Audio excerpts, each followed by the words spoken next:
If school feels heavy right now, this video is not here to push you harder. It's here to help you slow down. Because feeling stuck doesn't mean you're lazy. It usually means you're carrying too much with too little recovery. Most academic stress comes from one mistake: trying to force progress on a tired mind. You don't need more pressure. You need a better approach that works with your brain. Nothing is wrong with you. You're just using tools that don't match your energy. So let's reset this gently, one idea at a time. First truth: your brain isn't a storage device. It doesn't remember information well when there's no meaning. Rereading pages can feel productive, but often nothing sticks. That's not your fault. Your brain remembers connections, patterns, and stories. That's why you forget facts, but remember moments from years ago. Think about a movie you love. You don't remember every line, but you remember the story. Learning works the same way. Understanding creates memory. Memorization alone does not. When something makes sense, your brain builds links automatically. And those links are what make knowledge last. If the brain remembers meaning, not raw facts, then forcing memorization was never the real solution. It only created more exhaustion. So the question becomes different now. Not, how can I study longer, but how can I study in a way my brain accepts? Instead of asking, what do I need to memorize? Ask a different question. Ask, why does this work this way? Curiosity opens memory better than force. Try explaining the idea as if you're teaching a friend. If you struggle to explain it, that's not failure. That's feedback.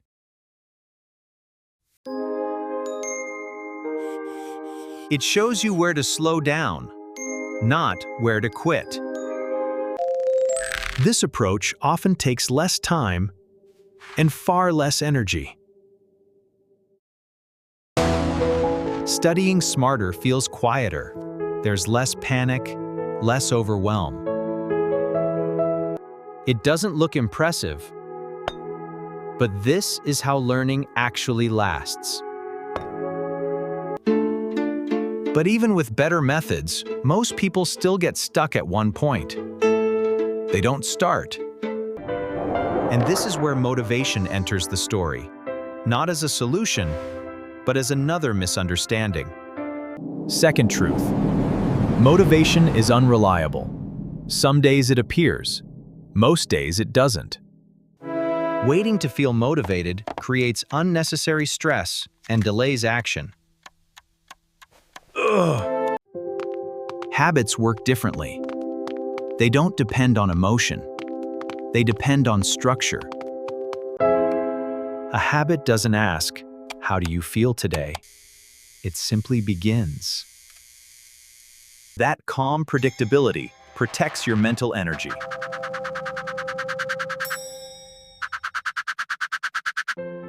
And energy is what actually moves progress forward.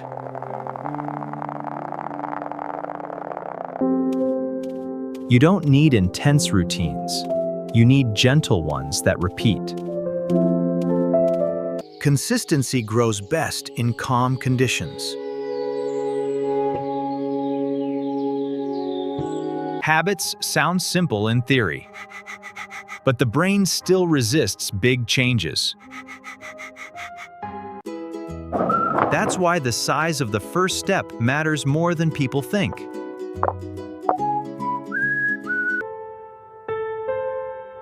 I once knew a student who studied just 20 minutes a day.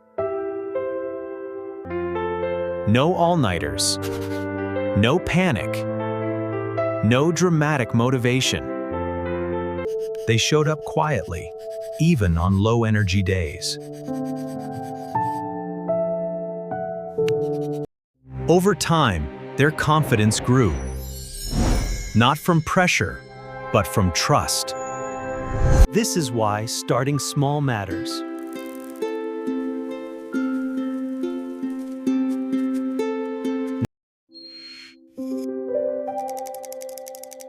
"5 minutes is easier for your brain to accept. Starting is the hardest part. Momentum usually follows. And even if it doesn't, 5 minutes still counts." Small, consistent actions change behavior first. Grades usually follow later. But when grades don't improve immediately, many students turn the blame inward. Grades don't measure intelligence. They measure strategy, timing, and recovery. Some students study longer but learn less. Others study shorter but engage deeper. The difference is method, not talent.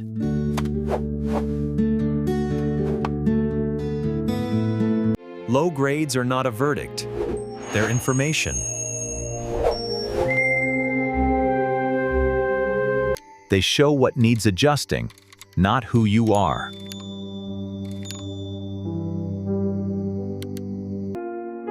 You are allowed to improve without punishing yourself.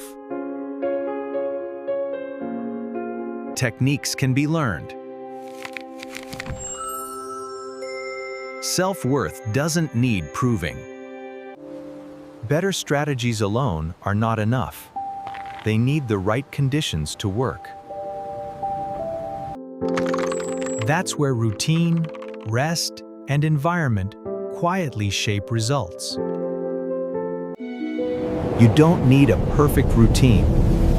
You need one that survives real life. Missed days don't erase progress. They're part of being human. A flexible routine invites you back instead of shaming you. Sleep is not wasted time. It's when learning actually settles. A tired brain studies longer and remembers less.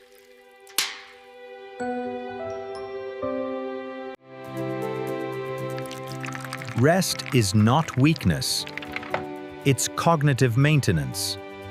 Environment matters more than willpower.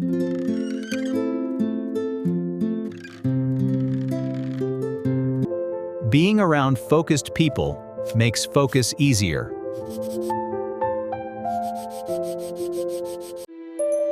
Libraries, cafes, or quiet study calls help. Focus is often borrowed from the room you're in.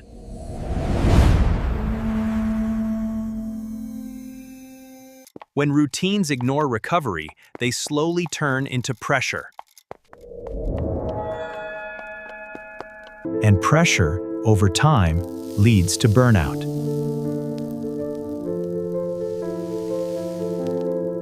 Burnout is not a badge of honor.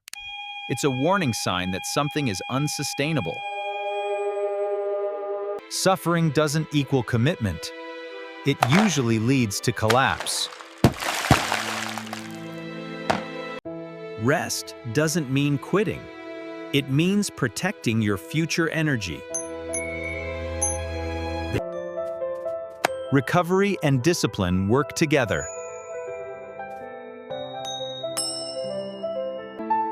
Discipline isn't harsh control. It's gentle consistency over time. Small actions, repeated calmly, create real momentum. Consistency builds results, but results should never decide your value.